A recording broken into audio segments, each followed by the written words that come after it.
Oke, ini episode kelima dari modul TikTok KOL Endorsement Campaign, di mana di episode ini kita bakal bahas tips dan trik KOL Campaign. Jadi ini adalah tips dan trik yang gue rangkum dari POV gue sebagai content creator dan juga orang yang menghandle campaign KOL. Jadi gue istilahnya tahu lah view dari kedua sisi.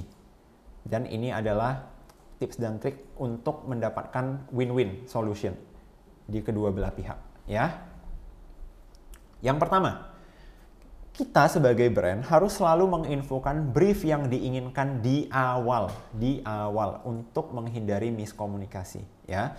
Jadi sebelum membayar rate endorsement, sebelum mengkonfirmasi deal, briefnya itu harus sudah dikomunikasikan, ya. Karena kadang ada beberapa KOL yang tidak bisa menerima brief tertentu.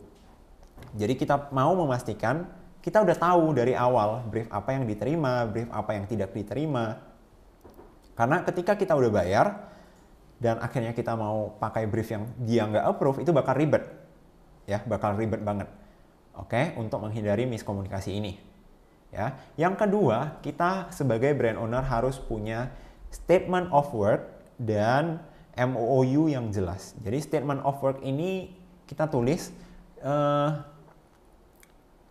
apa saja yang harus dilakukan oleh si KOL gitu. Apakah postingannya itu include keranjang kuning, postingannya itu berapa detik gitu kan, apakah ada mirroring ke Instagram, itu semua harus dituliskan kalau misalnya ada, ya.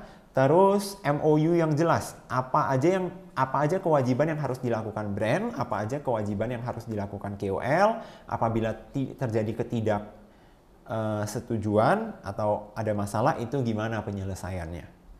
Dan dengan adanya SOW dan MOU ini juga meningkatkan rasa tanggung jawab dari KOL sehingga mengurangi resiko terjadinya postingan mundur gitu kan, atau tiba-tiba hilang, tidak membalas chat gitu. Itu bisa dihindari dengan membuat SOW dan MOU yang jelas.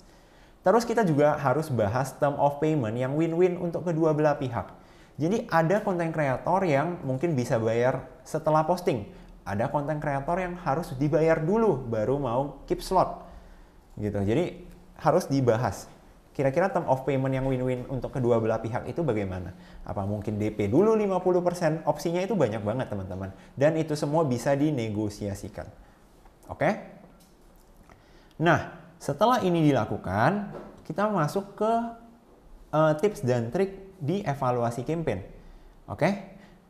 Poin pertama, kita harus menyimpan data performa dari tiap influencer. Ketika influencer udah up, udah lewat 2 minggu, kita harus simpan datanya. View-nya dapat berapa, check out-nya ada berapa gitu kan. Itu harus kita simpan semua.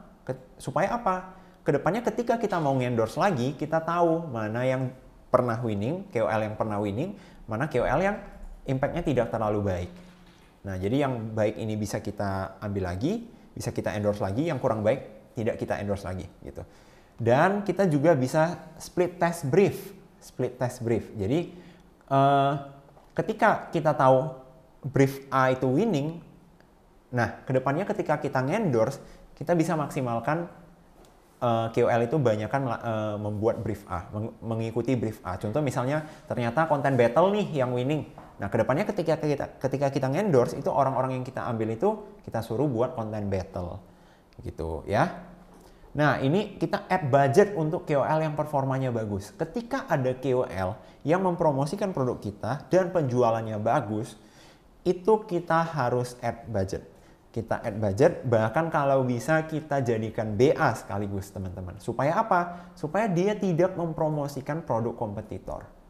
Ya, itu bisa dinegosiasikan gimana caranya jadiin dia BA dan tidak menerima endorsement dari kompetitor. Oke, atau produk serupa. Ya, dan pastikan KOL yang performanya tidak sesuai ekspektasi, kita juga keep track. Supaya tidak kita lakukan kesalahan yang sama, entah dari briefnya atau kurasinya, ya.